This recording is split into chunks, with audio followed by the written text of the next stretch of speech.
Good morning, everyone. I was very moved by the message I heard. And I think the elder statements actually put forth a message that should resonate across the entire African continent. He opened by emphasizing the strong correlation between peace and security.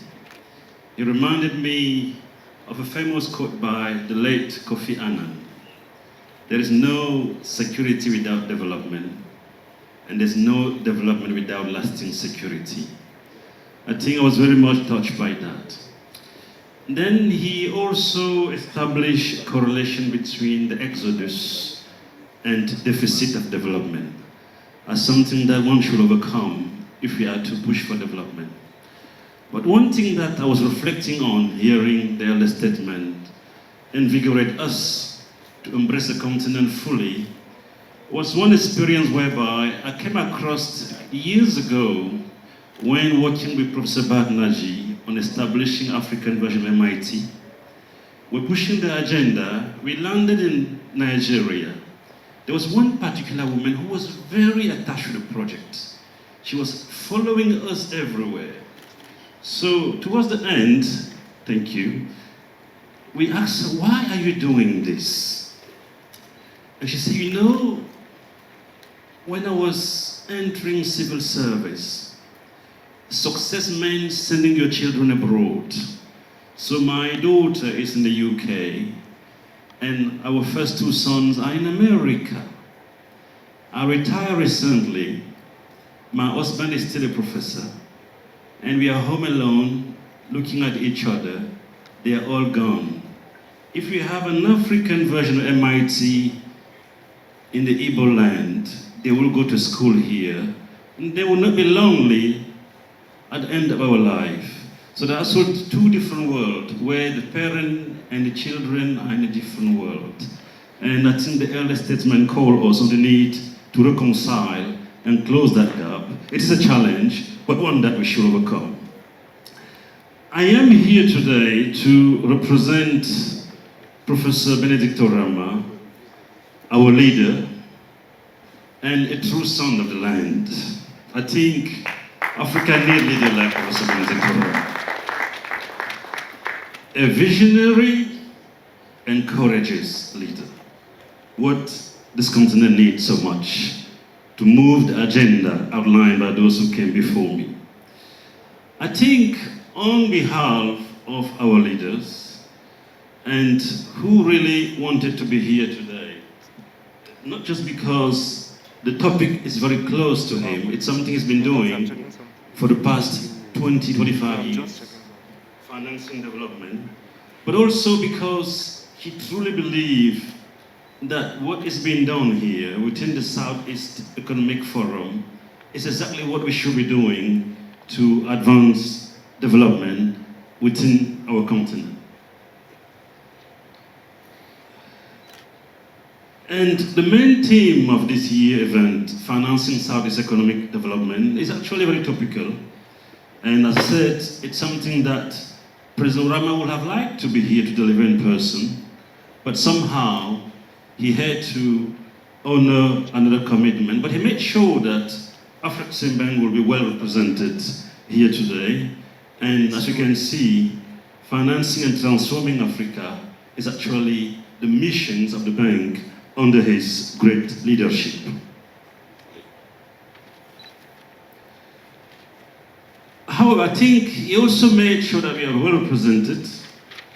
And we are actually undertaking this event at a very special time, where I've heard earlier from the SSG, where there is a strong commitment to economic reform, but where there are also a number of constraints, most notably in the area of resource mobilizations. And we've seen progress in the area of fiscal transparency, where increasingly states are actually publishing their budget online, step that will actually strengthen not only ownership, but also democratize the process of governing, the process of actually running the state and the country in terms of greater accountability.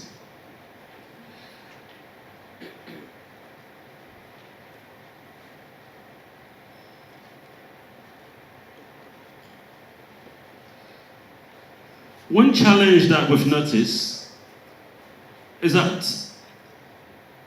as I mentioned, we have the federations.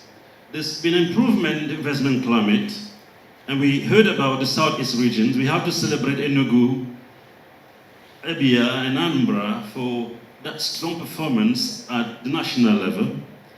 However, we have a number of constraints which are emerging. The issue of the domestic debt, but also the constraint of expanding the fiscal space in a region where states continue to depend heavily on transfer from the federal government. As you can see, debt has been rising. Just between 2014 and 2018, in 4 years, we've seen an increase across the board, with Delta State almost hitting the roof.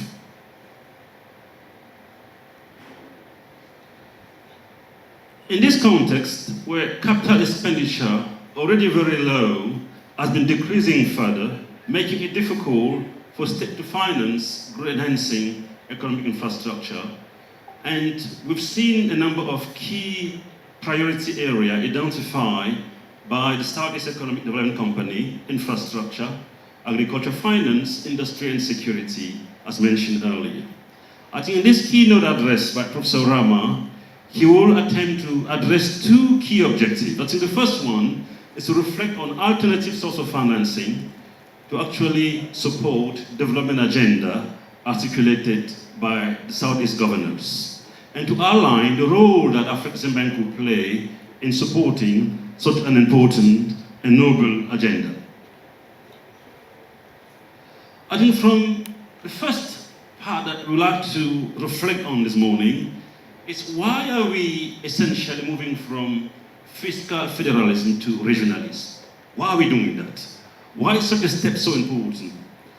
I think the idea of pulling resources together across the 5 states to provide capital goods in other critical area infrastructure is actually a wonderful idea. It is a wonderful concept that will actually accelerate the process of economic growth. Pulling resources to finance projects that cut across state line in a country that is probably the oldest fiscal decentralization administration within the continent, the whole continent, is quite remarkable.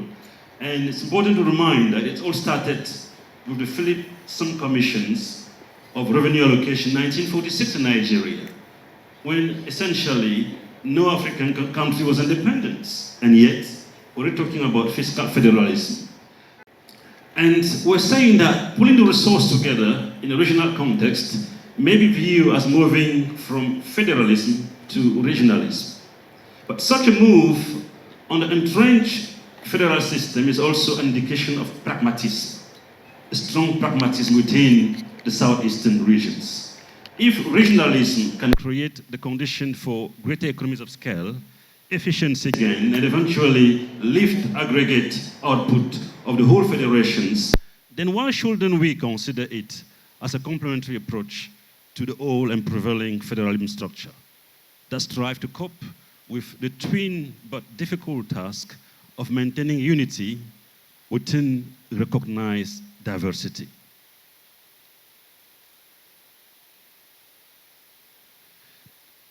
The shift toward federalism, which has been a mode of governance in some of the most successful countries around the world, with none other than the United States of America, has been underpinned by strong theoretical foundations.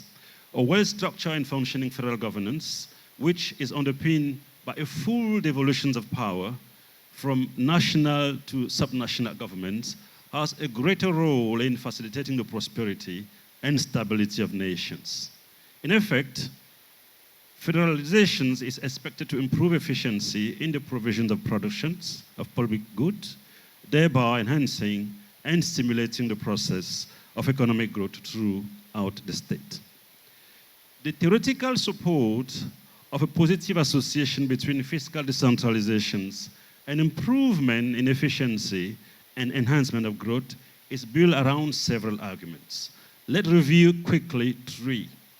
The first is productivity enhancement hypothesis, which essentially states that the transfer of accountability to subnational entities actually increase incentive to engage actively in the process of innovations, production, and supplies of public goods. Essentially, lower production cost and price of public goods and services, along with better quality, could result in a win-win outcome for all. And the second hypothesis, it's what we call the diversification hypothesis, which essentially maintains that uniform level of public goods and service across jurisdictions could essentially be inefficient.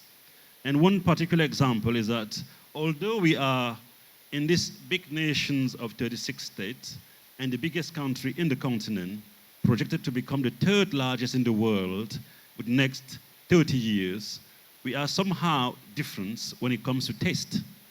One just has to look at the household basket, consumption basket in the north, in the west, and in the east. I think we all love our egusi soup, I suppose. And the third and last argument is what we call the Leviathan restraint hypothesis, which actually very much link to the issue of regionalism. I think it states that government behave as revenue maximizers. We're always trying to get more revenue into the coffin of the state, which may lead to continued increase in taxes, and even when there are constitutional restraints on the balanced budget provisions. With fiscal decentralization, however, there could be attempt by other national states to actually lower theirs, creating a race to the bottom. And one alternative to that constraint has been, instead of focusing on revenue maximizations, to actually shift the focus toward efficiency in the use of limited resources. And in a context of competitive pressure, subnational government may actually, as we mentioned, move toward efficient use of resources. And eventually, competing government may concentrate on objectives other than revenue maximization, such as lowering taxes and efficient productions. The race to the bottom is a major constraint which calls for increased efficiency in the use of limited resources, a path that can be secured through regionalism for increased cross-state and indeed cross-border investment and trade. So regionalism will ensure burden sharing in financing of cross-state and cross-border investment infrastructure, and such as the Center of Excellence in the medical engineering field, which also could lead to transformations of the southern eastern regions while reducing leakages associated with medical tourism, but also education abroad, which has become a path to brain drain. But regionalism will also foster cooperations and knowledge sharing within the state and prepare the southern eastern state to compete better and become more effective at competition within the union as a whole. But what are some of the challenges of financing regional projects? We move toward regionalism, the issue becomes we move from small-scale entity to much larger project. And how do we ensure that we have the resources to finance this project? And this is why the major theme of this year conference becomes so relevant and tied in with the concept of regionalism. The challenge of financing economic development, which calls for robust capital expenditure for long-term infrastructure investment, are further constrained in this particular case, the Southeast region and Nigeria as a whole, by the challenge, the difficulty for mobilizing enough resources domestically. In an ideal federalist system that is working effectively, the distribution of responsibility between the federal and state actors is very clear. At the federal level, they tend to focus on national security issue, currency, banking, defense, foreign affairs. At the state level, the focus tends to be on infrastructure development, overall economic development, maintenance of law and order, agriculture, and education. And if you look at, for instance, Latin America in the education sector, the responsibility, whether you are in Argentina, in Chile, El Salvador, or Mexico, is essentially either at the school level or local or regional entity. So it's actually full devolutions in the education space. So regionalism is actually something that makes perfect sense. In practice, state and local government are expected to plan and pay for more road, run public school, provide water, organize the police forces, fire services, and establishing zoning regulations. In other words, the leaders at the state level have the responsibility of running day-to-day affairs of the state, and collectively, their action can actually lift the whole federations toward a higher superstructure when it comes to development outcome. So in terms of development outcome, they have the largest responsibility to ensure that industry thrive continuously, to ensure that their citizens continue to enjoy better and improving living standard across the board. It is in the economy where the federations unit are mindful of their responsibility toward the people that industry thrive and aggregate output therefore expand as a result. And where there is sustained economic growth and improvement of living standard across the federation unit, or at least most of them, that is reflected at the federal level, and it drives aggregate growth and per capita income of the whole. The success achieved by states such as California, where the ecosystem has actually made it possible for major startups to emerge and become global corporations, Amazon, Google, and Apple, becoming major player in the world, has actually been extremely beneficial for America in terms of US leadership in the technology sector, but also in terms of US gross domestic product overall in the world, which is in several trillions. So despite what we call the institutionalized divisions of labors and responsibility enshrined in the constitutions of the land, we strive to cope between the twin goal of difficult task of maintaining unity while respecting diversity. African countries have remained very much governed as if they were unitary states. In other words, there's a blame game which often is directed toward the center, the federal government, whether you are in a unitary state, in the federal state. And which, in the Nigerian case specifically, can and ought to be challenged. And after all, in addition to running the day-to-day affairs of the country, the major responsibility on the land, which is one of the major sources of wealth, is still decided at the state level.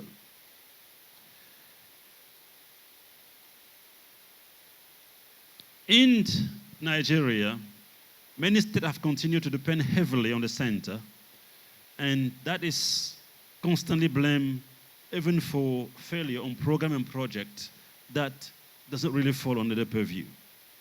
But historically, looking back at Nigeria, things were not always like this. The blame game and shifting responsibility have not always been the mode of governance in the nations. State ownership and accountability on the regional development process was very strong at independence. Through the federated unit, the region drove development and competed fiercely for leadership in key development outcome and social indicator. We're all very proud and pleased to see Enugu, Abia, Anambra in the top 5. I think that competition race to the top is what used to be the dominant factor in Nigeria pre the oil industry. Perhaps it was the advent of military rule and unitary approach to governance irrigated by the oil well controlled by the center that changed the governance structure and paradigm and led the federating unit to abandon their responsibility. I think what we have here regionally is actually a step toward reversing that, going back to stronger ownership and accountability at the state level. However, the long-term economic and social costs of that institutional shift toward a unitary approach to governance have been significant and continue to be felt up to this day. let me take the case of the 5 southeastern states and permit me, Excellency, Governor, to compare them against peers, both unitary and federalist governance structure. Here we have a number of states, southeastern states, and in the US we took the wealthiest states based on the latest census, which are Maryland and New Jersey, on per capita income, and the poorest state, Mississippi and West Virginia. We look at the doctor density per 10,000, well, we have 5.5 in Enugu, the highest. In the poorest US state, Mississippi, we have 19. And I suppose most of those 19 are also Nigerian, if you look at them closely.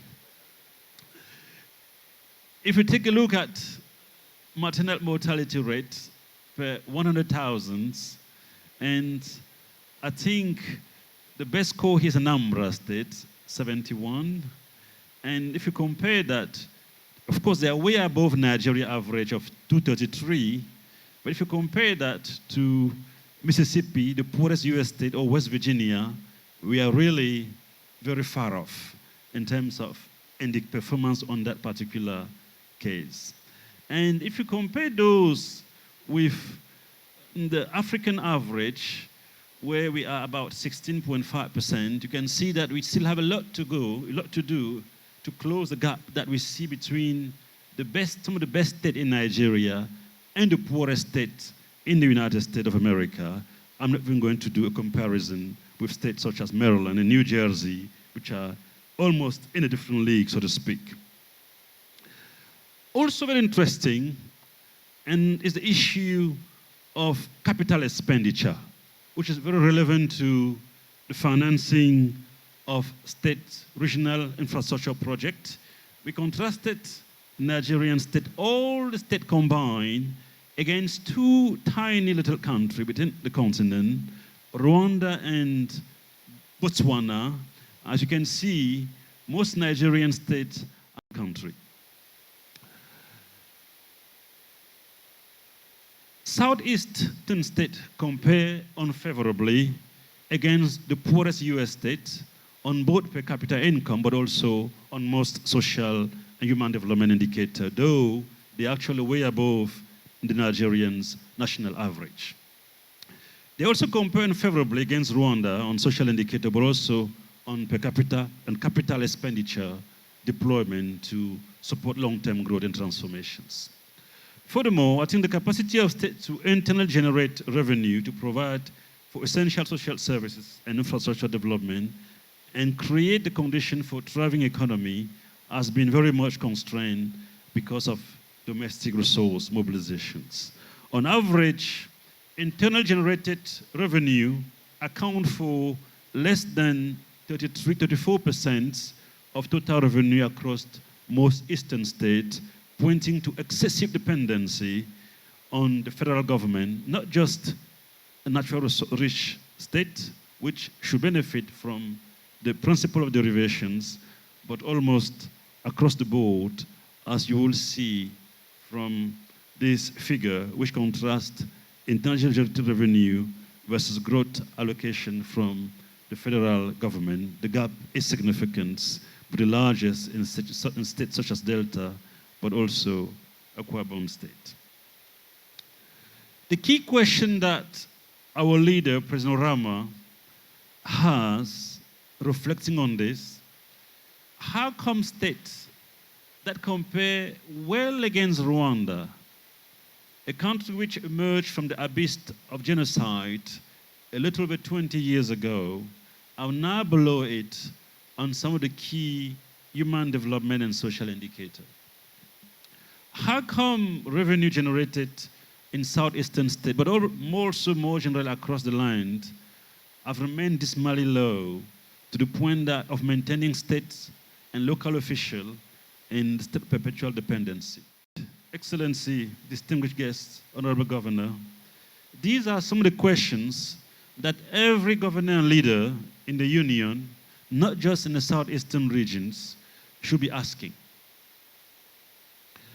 Now, looking at our options for closing the financing gap in development in Southeast regions. I think the size of your capital expenditure is perhaps the first answer to the question as to why states in the Southeast region and more generally across the land are performed rather poorly, both in terms of closing potential gap in growth, but also on social indicator. Internal generated revenue have been very low, and a sizable share of it directed toward recurrent expenditure, essentially final consumptions. In the most extreme cases, if you look at Plateau, Ekiti, and Benue State, Abia is not very far, only about 20% is directed toward capital expenditure. And perhaps the few exceptions are states such as Kebbi and Lagos, Anambra, Ibom, and Ebonyi, where capital expenditure account for over 50% of total expenditure. Against this background of limited fiscal space, what are the possible options for financing economic development in the Southeast regions? So this is the figure which shows the constraint in CapEx.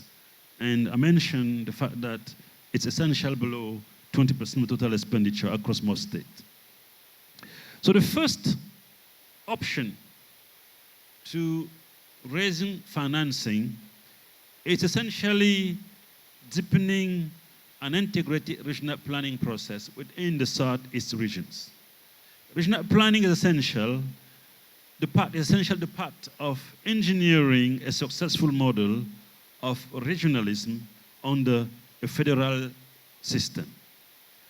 In this regard, the step taken by the Southeast Governor Forum to pull the resources together to undertake major interstate project initiative are likely to benefit all major states who raise efficiency as well as improving social indicator and outcome.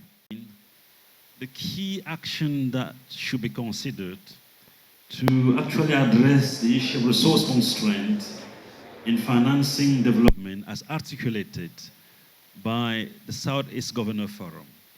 And I think the first one on the table was deepening integrations and regional planning as the most important step. I think regional planning, essentially, the path to engineering a successful model of regionalism under entrenched federal system, it's a step in the right directions, and it's something that will enable the sub-region to pull resources together to undertake major interstate project initiative likely to benefit all member states, while at the same time raising efficiency as well as social indicator and economic return on investment as more investors take advantage of economies of scale on a regional setting.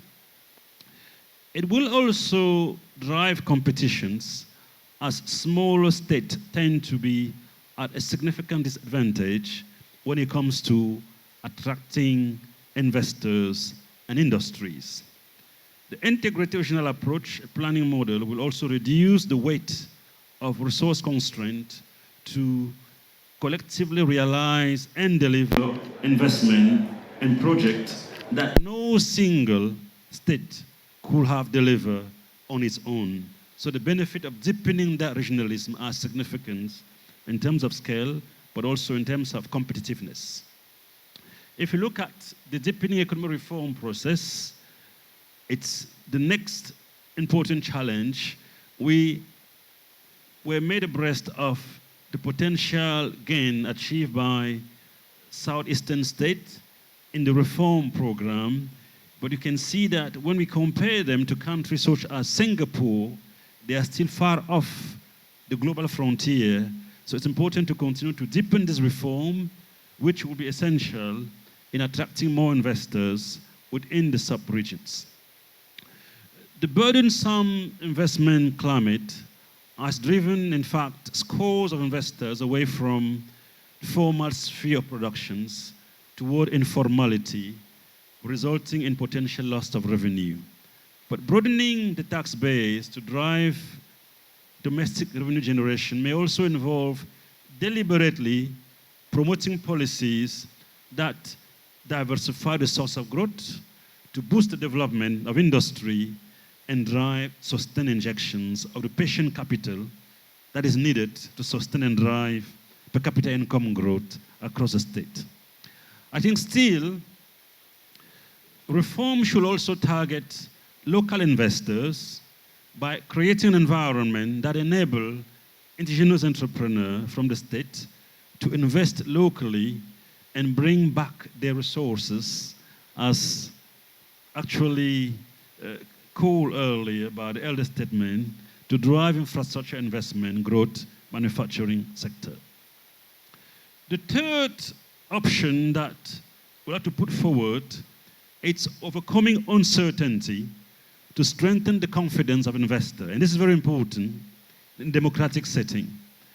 Uncertainty has a cost that is proportional to the risk perceptions, which has either deter investors or raise the cost of investment. Uncertainty has several drivers. In the political arena, one of the most important challenges is ensuring continuity during democratic transitions. How do we ensure or reassure investors who are coming on board for long-term investment, injecting the patient capital, that the commitment made by the previous administration will be honored by the incoming one? I think these are very important aspects that should also be taken into account. The fourth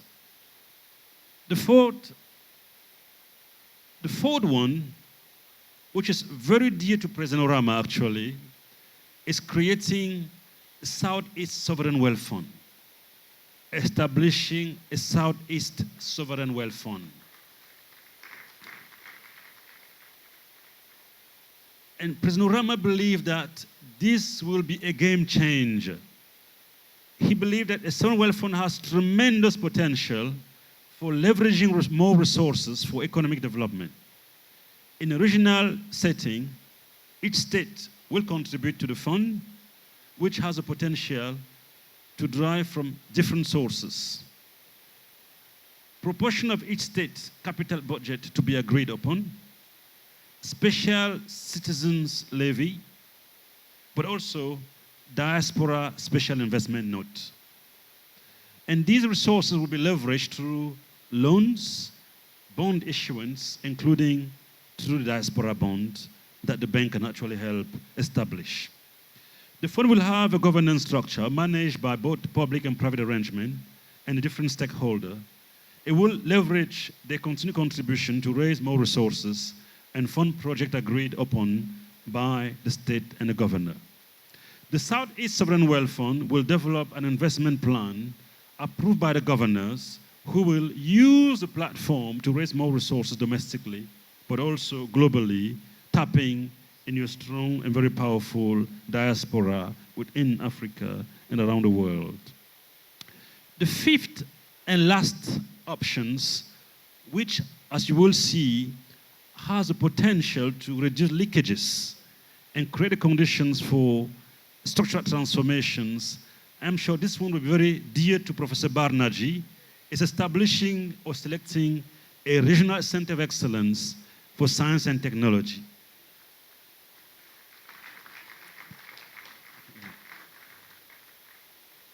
Jointly owned by the state member of the governor associations, the center will draw on its affiliations with world-class institutions in engineering and science across the world to train the best and brightest.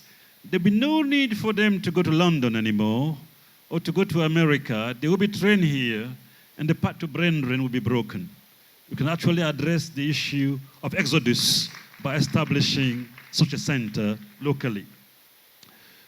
The cohort of exceptional engineers and scientists coming out of that institutions would then have the mission to transform their state into economic powerhouses, engineering solutions, in a world where structural changes have been driven more by technological changes and innovations than organizational changes. So this is really, as Professor Oramah believes, a game changer.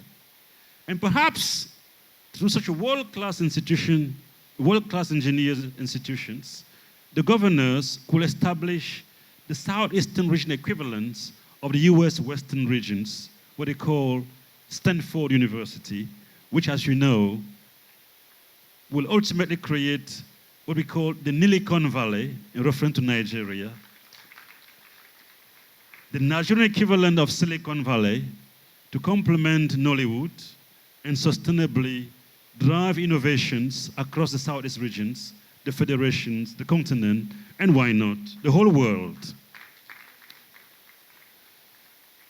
The African Export-Import Bank is ready to support the implementation of some of these initiatives.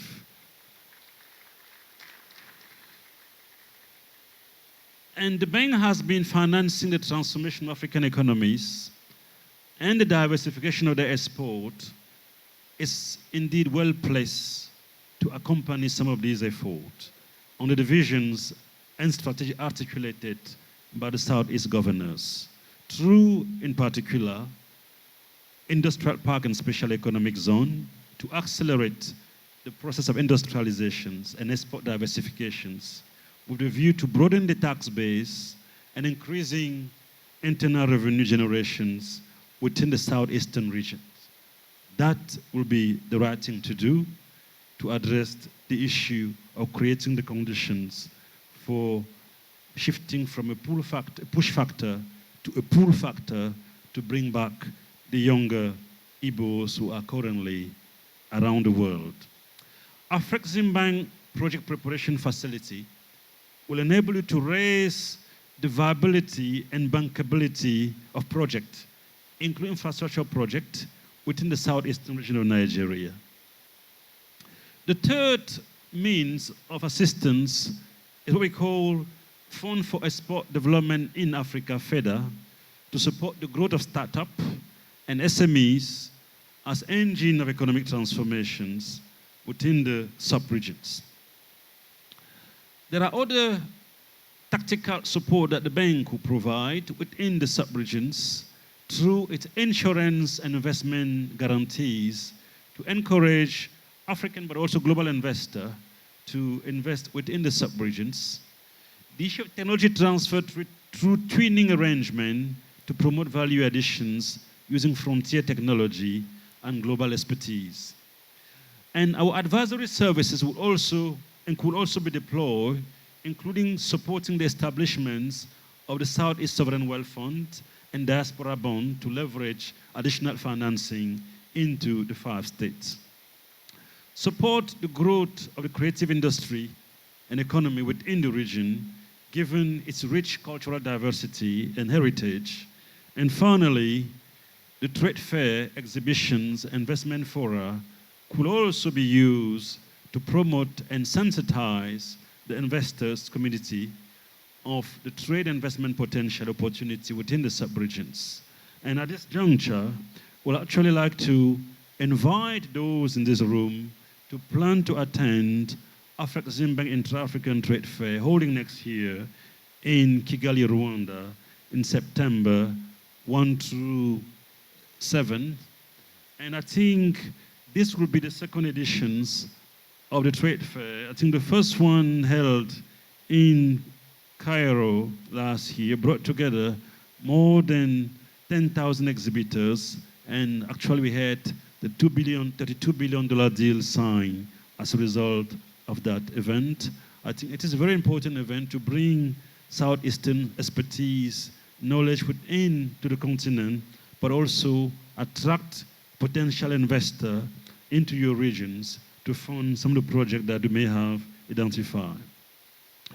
Now to close, I think after sustained commitment to improving the investment climate within the southeastern regions, the leadership through their governors took yet another important step to address other development challenges, fostering regionalism to address the deficit of scale, including resource constraint.